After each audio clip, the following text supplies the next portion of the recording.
welcome to episode number 3 of The Board Crew. I'm your host, Ben. Hey, Ben.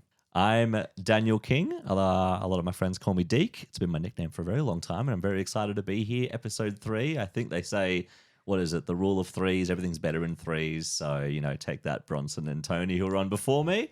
It's going to be an even better episode. Definitely. And third time's a charm means that I should be great at this by now. Yeah. And all nursery rhymes, there's always three bears, 3 everything. 3 pigs. Did you like how I just immediately stopped? I couldn't think of any more nursery. Do you take it away, Ben? Yeah. 3 bears and the rest. Yeah. And, other things are free. We didn't even come up with 3 examples of free things. So, well, oddly enough, we are not talking about free games, though. Oh, we've ruined it. Yeah, but one of the games does have free expansions. So, right, okay. Save. What are we talking about today? Okay, we will be talking about Spirit Island and all things Spirit Island-y. Ooh, very spiritual. I like that. I'll be talking about a game that has been out, maybe not as long as Spirit Island, Marvel Champions. Because I'm predominantly a solo player. I do play with a group of friends, but predominantly on my own a few times a week. And Marvel Champions is hitting that spot for me right now, and I'm excited to talk about it. There we go. Well, I mean, Spirit Island can also be played solo. One of the game groups says that he plays this consistently solo. So it is a big, big game. I think this is a value for money kind of purchase, Spirit Island, isn't it? Yeah. Look, I think, well, we'll get into it now. Go for it, Spirit Island. Take the floor. Sting.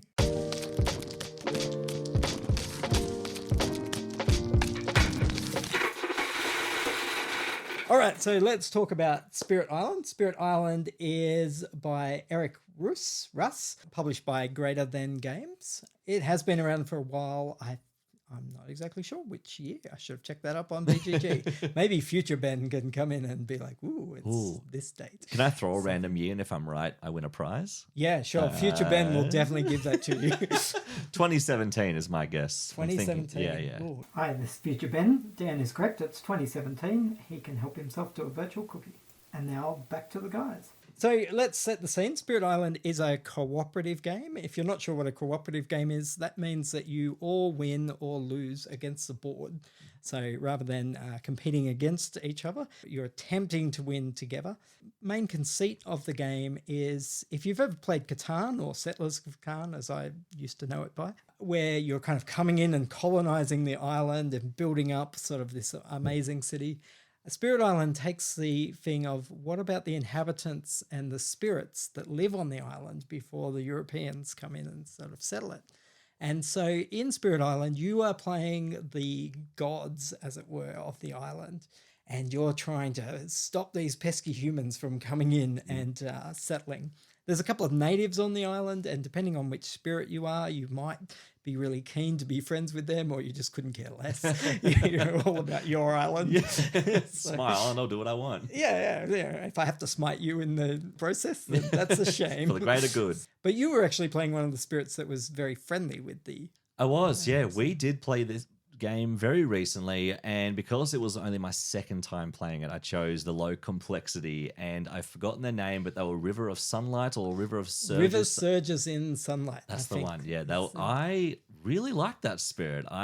It took a little while for it to grow on me, and I'm sure you'll go into the depths of what Spirit Island is later, but it kind of felt like I was just delaying the inevitable until towards the end it all started coming together, and I realized, that's actually a great strength in its own. Yeah, so Spirit Island, to get back to some of the actual gameplay, it follows a fairly solid cooperative style where you do some things, then some bad things happen, and you've got to react to those bad things, and you're sort of plotting through. The thing that I really love about Spirit Island is basically every turn your spirit is going to get a bit stronger and a bit more powerful. And by the end of the game, you're like just hurling down wrath and like smiting humans everywhere and just like flooding them out. Yeah. Yeah, they're gone. Yeah, whatever your spirit ability is, if you're like a fire and lightning one, you're just burning cities to the ground. Dan was like just sweeping them away in giant floods and like washing them away. I was this spirit of vengeance and disease, and like they were just all dying of all these plagues and everything that are inflicted by the end of it. And it's something so tranquil about water. Like, what is it? River surges in sunlight. It's so beautiful and tranquil. And no, I'm here to, don't get me wrong, I'm here to destroy all of you in a very nice, lovely, natural way. Yeah, definitely. And so in Spirit Island, you'll lose by a couple of possibilities. So one is if the island becomes too polluted. When the island is too polluted, then essentially the invaders have terraformed your island to the point where you as spirits can't affect it enough. And so you lose. If one of the spirits is eliminated, so that you have presence on the island, and that can be eliminated by various invader actions.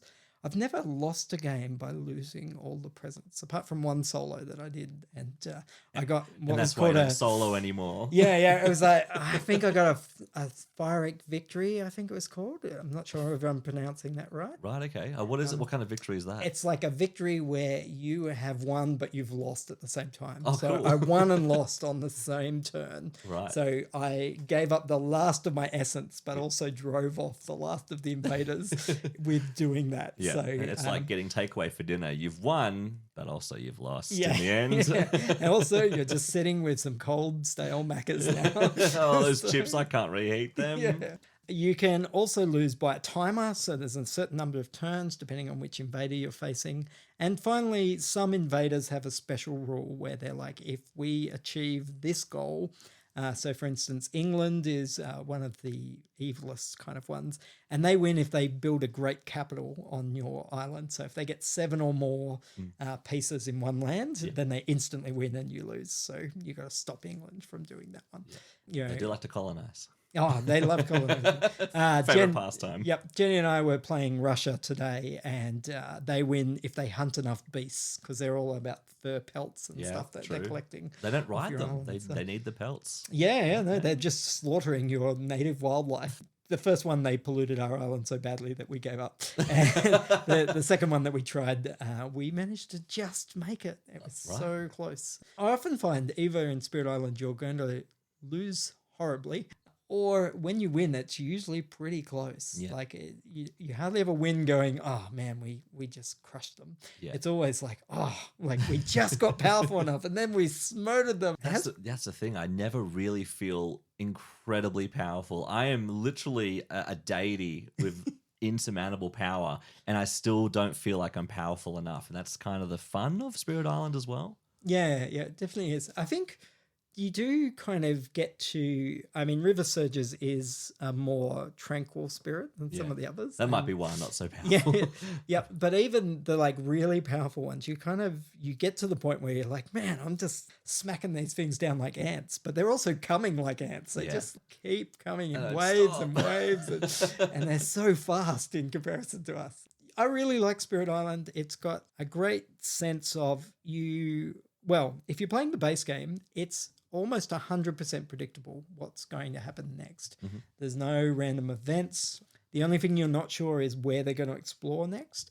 But then you've got telegraphed free turns in advance about what they're going to do, where they're going to build, where they're going to ravage or try and farm, essentially create this pollution. And so there's a real methodical process to figuring out if I stop them here, then they don't get to build.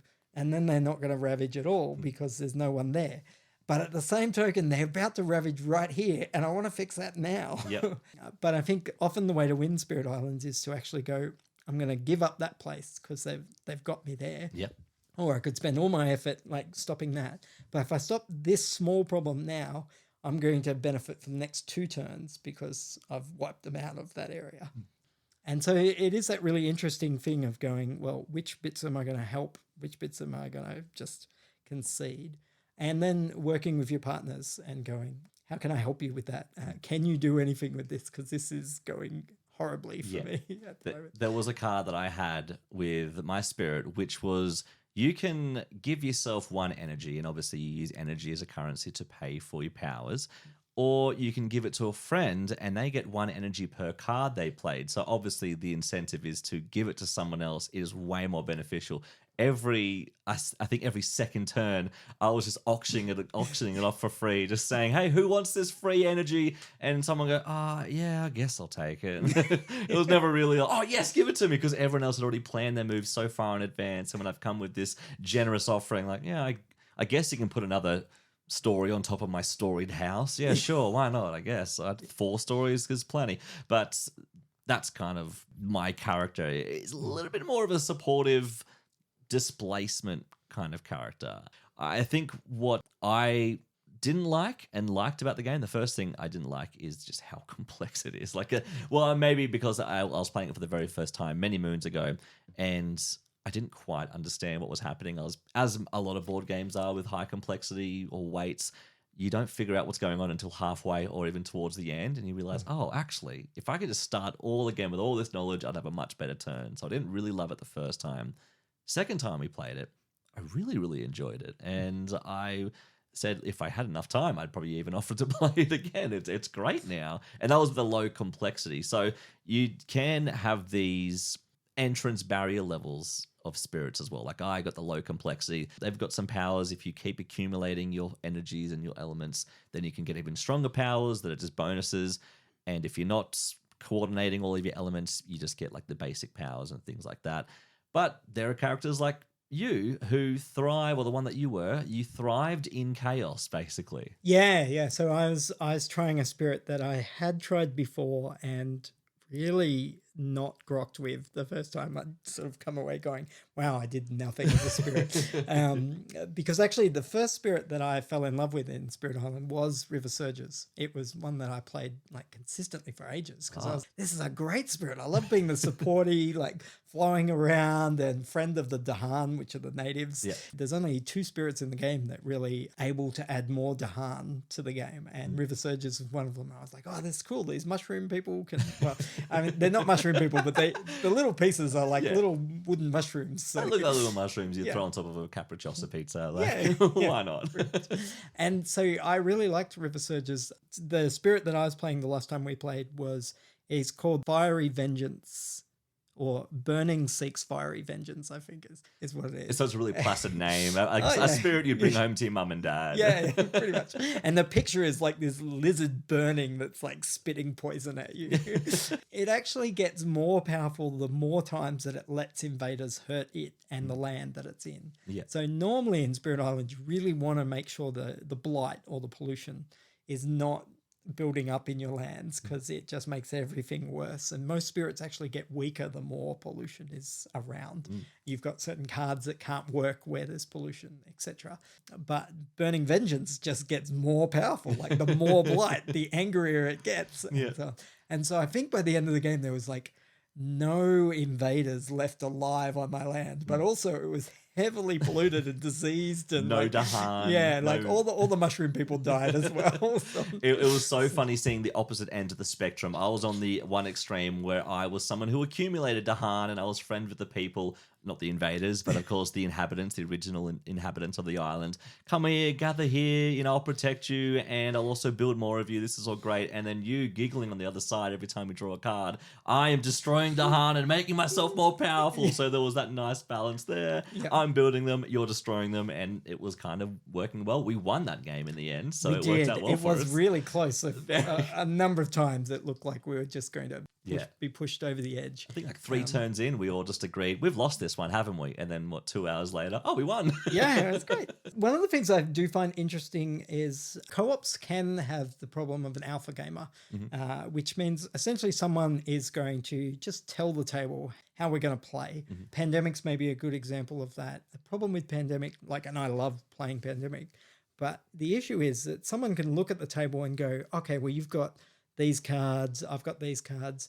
Dan, on your move, what you should do is, go to Sydney, give this card to Jenny, then go to Shanghai and clear these cubes. Yeah. And you look at the board and you go, yes, that's right. I would have loved to have figured it out myself, but it's clear that the thing that you just proposed is 100% the best course of action. And so there's nothing other than good manners to stop people from sort of offering advice to each other that is really kind of ironclad. Now, some games like Hanabi or Burgle Brothers or Sky Team do things that hide information from the players, so you can't communicate about these things, and so that's one way. Spirit Island can be played completely open-handed, and in fact, the rules say for your first couple of games, that's probably a good way to do it. Yeah, okay. But it solves the alpha gaming problem by just having a board state that's impossible to read. Yeah. Essentially. It is. And I remember like liaising with Dave, who was with us as well. And I was saying, hey, I'm thinking of doing this, and that will accumulate this. And he would just immediately say, great idea. If you did this, that would be way better. Yeah. And I was like, oh, yeah, that's actually a much better idea. And then I'd change my entire strategy. And then eventually that dynamic kind of got a bit tense where I'd say, look, I'm just going to do this and hope for the best. And he would say, you know what, you go for it. We're respectful of our playing styles. And it worked for us. So while we both agreed to do our own things, we're also understanding of, okay, well, they have a good point. Maybe I will just oblige, and for the greater good, I will do it this way, because I don't want the blight, which is that pollution cascading into other areas. Yeah. Another thing about this game, which I don't think we've talked about much, is how it is just the opposite of Catan. I think you mentioned it briefly, but in the sense of accumulating fear. And it's so bizarre when I'm playing this game and I'm picking up a fear card, and intrinsically fear is not what you want. And then everyone goes, no, that's a good thing. Yep. You want fear. Fear is amazing. Are you sure? And I pick it up and, oh, it is actually good. Yeah. So you are literally destroying things and you are reaping the benefits of it. And that whole aesthetic is just a bit discombobulating at first. It does take a little bit to get your head around. They do actually have some really wonderful component choices in this. I'm not sure whether you picked up, but everything good is cardboard or wood. And all the bad things, so the pollution, the invaders, etc., all plastic. I picked it up just then. Yeah. That all makes sense now. Yeah, and so there's some wonderful sort of juxtapositions of how everything looks. Unpainted, all of the... I don't want to get too political here, but all of the invaders are white, whereas the spirits and the natives are kind of more natural colors, and these lovely wooden sort of things. I have seen some awesome ones where people have done up like in little glass with swirled ink for the spirits stuff in these little like glass containers, which I would love to do, but I don't have those kind of craft skills. That's very precise skills. They're really, really precise. I really enjoy Spirit Island. After the second game, I went home and looked up how could I play this game online, and there is an app for it. It's free to download, and just looking in your eyes, you know, oh, what's the catch? Obviously, there's a catch. You go into it and you can play a couple of spirits and you can play 5 turns. Okay, well, this is a game that's around 30 turns, maybe not 30, but it's a lot of turns. 5 turns isn't enough. And you get to the 5th turn that says, great, now you can purchase the full game.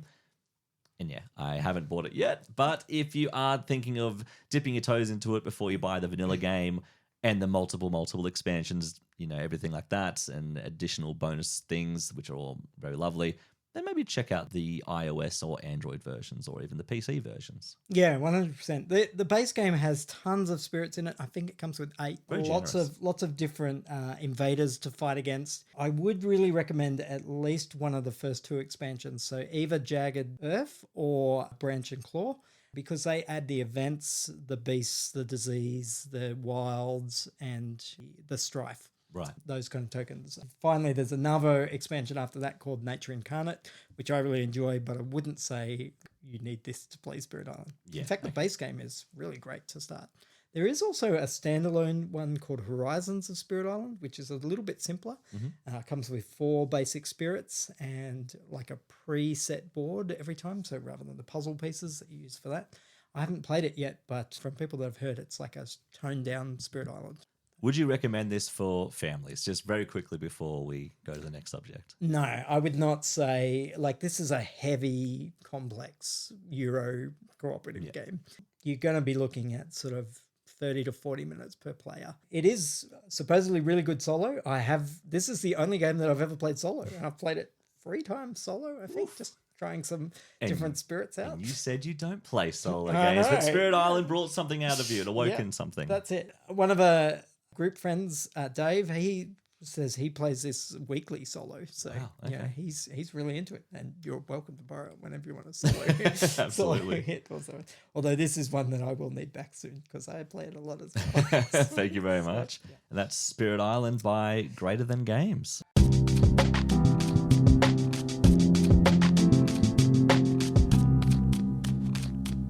I love card games.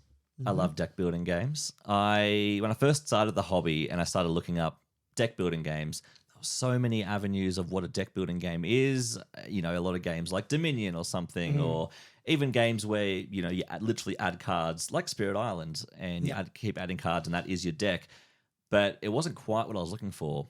I think I was looking for deck construction games where you create a deck at the start and then you go into it, because I played a bit of Magic the Gathering a few years ago during the lockdown, and I also played a lot of Yu-Gi-Oh! When I was in high school. So I'm very into I'll build a really powerful deck and go for it. All of the Reddit threads, all the forums suggested this game I'm about to talk about, which is Marvel Champions by Fantasy Flight Games. It is an LCG, which is a trademarked name.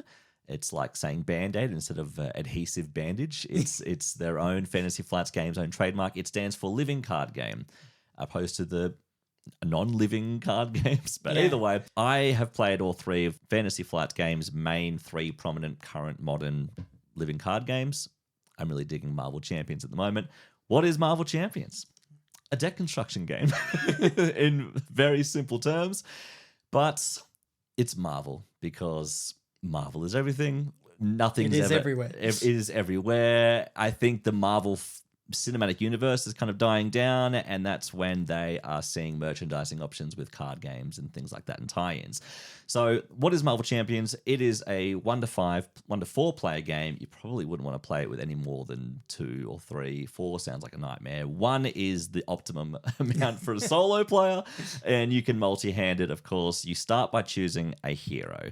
A hero could be, in the core box, Iron Man, it could be Black Panther, Captain Marvel, Spider-Man, or someone else, and they always forget She-Hulk as well. They all have their very powerful forms. They can attack, they can thwart, which I'll get to later, and they can recover their health, and they can defend. They defend. When you flip over to the alter ego side, they are Tony Stark for Iron Man. They are Peter Parker for Spider-Man, etc., etc. On that form, they also have their own benefits, and those benefits are things like you can gain additional resources to play more cards, or you can recover more of your health, or you can do something or other. You usually have a bigger hand size when you are in alter ego mode. It all has this. I assume you're not great at punching the bad guy in the face at that point. No. So when you're in alter ego mode, you are literally hiding. You're going, I don't want him to find me. I'll cower back to my cave, house, apartment, whatever, and I'll try again.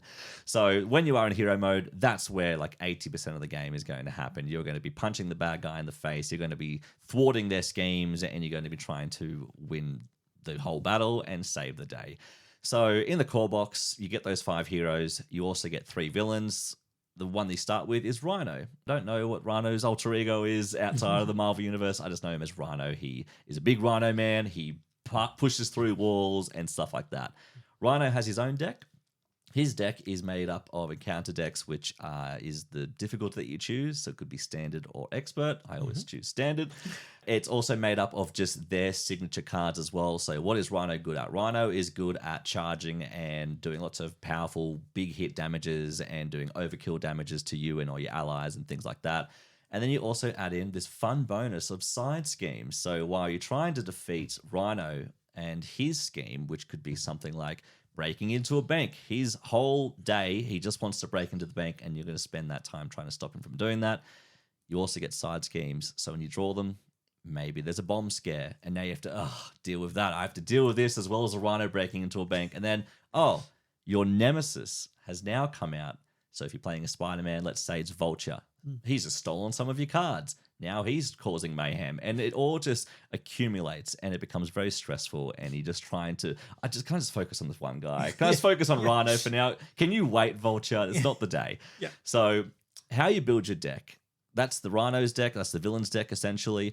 They will try and advance their scheme. If they advance their scheme to a certain point, for example, if you're playing solo, if they get to 7 and their thwart, also their scheming points get up to 7, you lose the game automatically. There's immediate loss. So it sounds like the bad guys are not like in the classic martial arts thing where all the bad guys line up and fight you one-on-one. Yeah, they wait their turn. Yeah. No, they all just come at you all once and they don't care.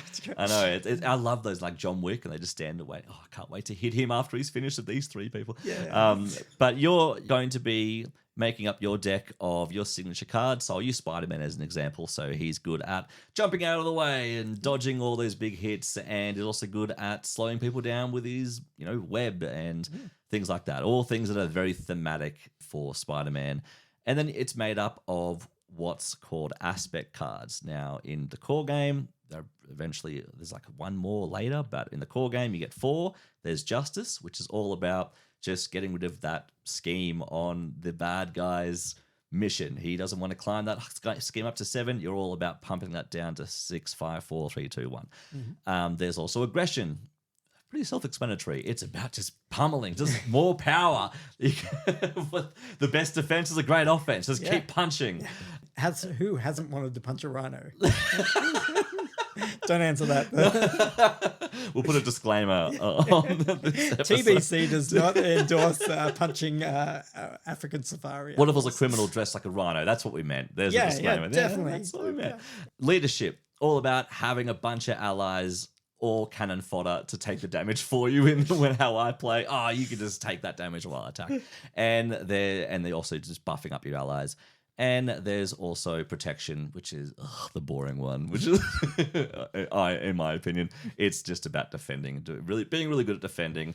So Captain America is really good at leadership because he's like the captain. He looks after all the allies. Spider-Man's good at justice. You're having an all-rounder. Let's get rid of that main scheme. And She-Hulk is good at aggression. She wants to punch things. Same with like Captain Marvel and so on and so forth. Everyone has a skill.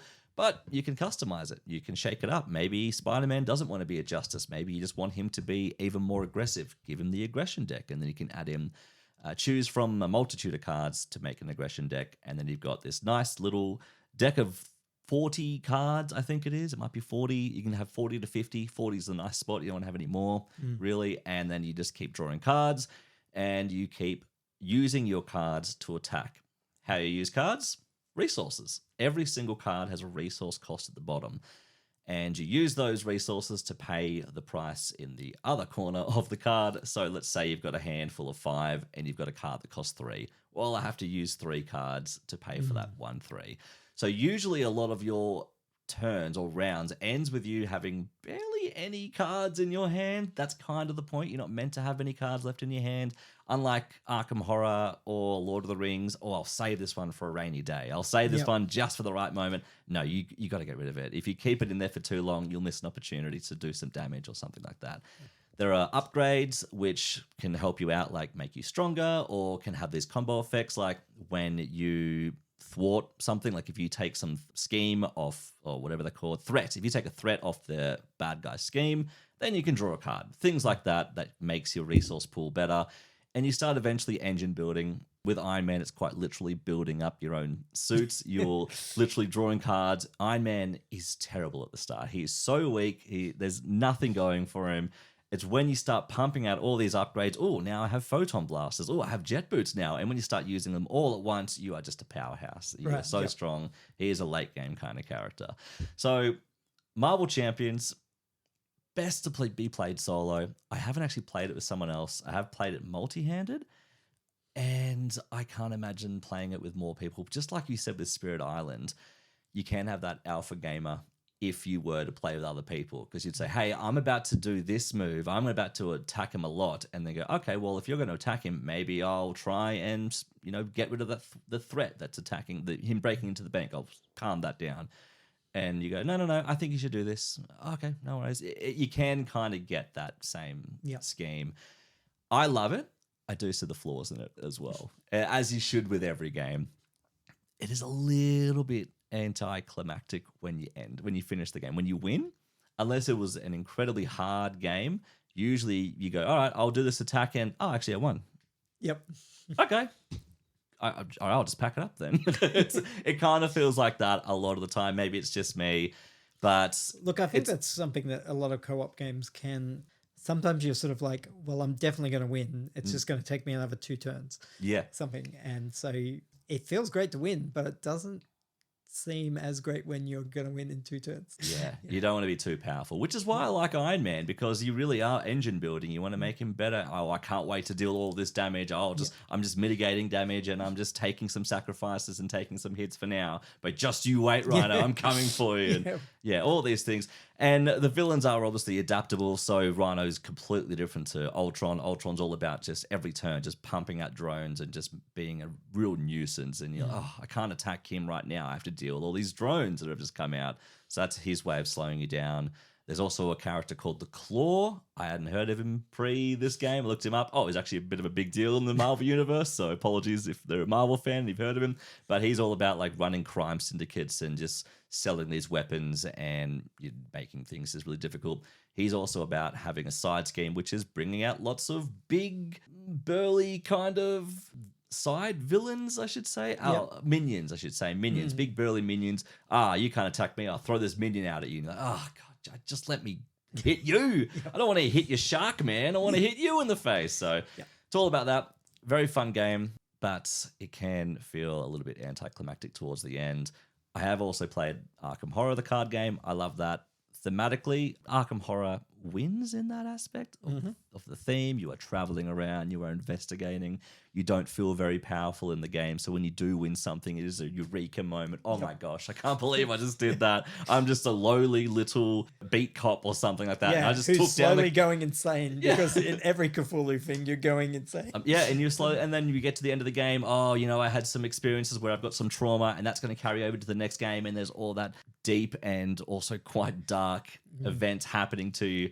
In Marvel Champions, it is like the sugar-coated version of it. It's like, you are the good guy and you're saving the day and everything's good. And you're like, oh, yeah, I guess. When you get to, later on in life, you start realizing not everything is sugar-coated. Maybe I do want something that's a bit more relative to life, like Lovecraftian creatures bursting out of the sky and things like that, like everyone else experiences.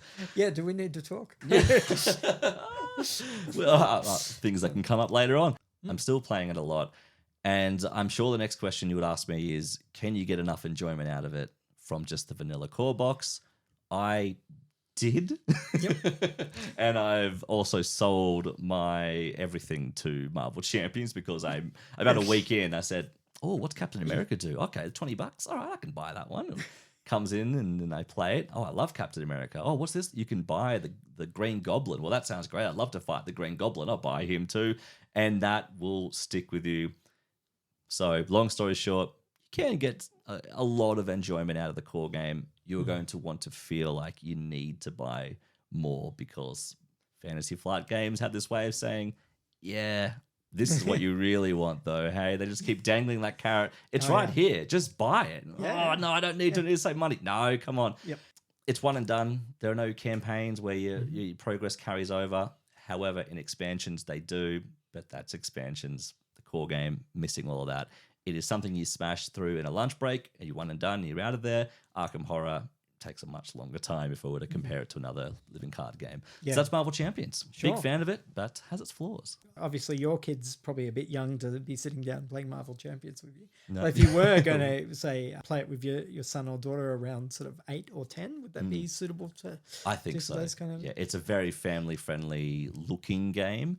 It can be deceiving because it can be very hard. You can even print and play some very, very difficult online some cards.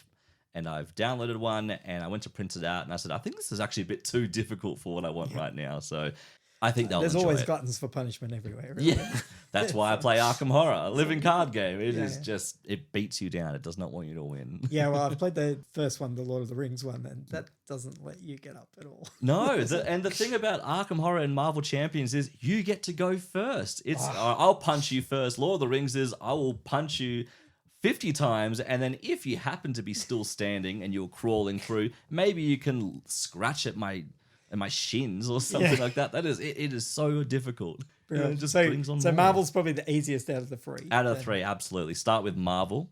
I'd say Arkham Horror if you're feeling something a little bit more chaotic, and if you want something a bit more depressing in a way, but it's also quite fun. Depressing and fun. What a fun analogy. Well, it's Lovecraftian. It is Lovecraftian. And then the third one, Lord of the Rings, if you just don't want to win games. If you want to be beaten down and just not win anything, play Lord of the Rings. Yeah, well, we might talk about Lord of the Rings on one of the later episodes. Yeah, I'll have to play it again. It is brutal. And it makes you feel so powerful. It gives you this illusion of, oh yeah, this character does this, and it makes you stronger every turn. You go, I'm going to win this, and then the next turn they're completely just wiped out. Okay, well, that plan out the window. I'm going to have to change my strategy. 2 turns later, you've lost the whole game. I'll start again.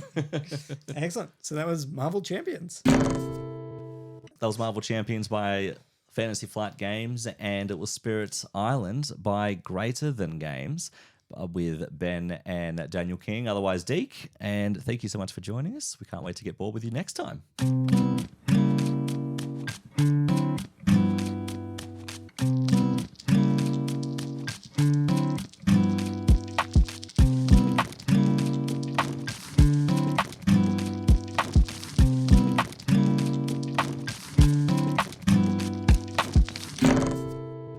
How do you wrap up? Yes.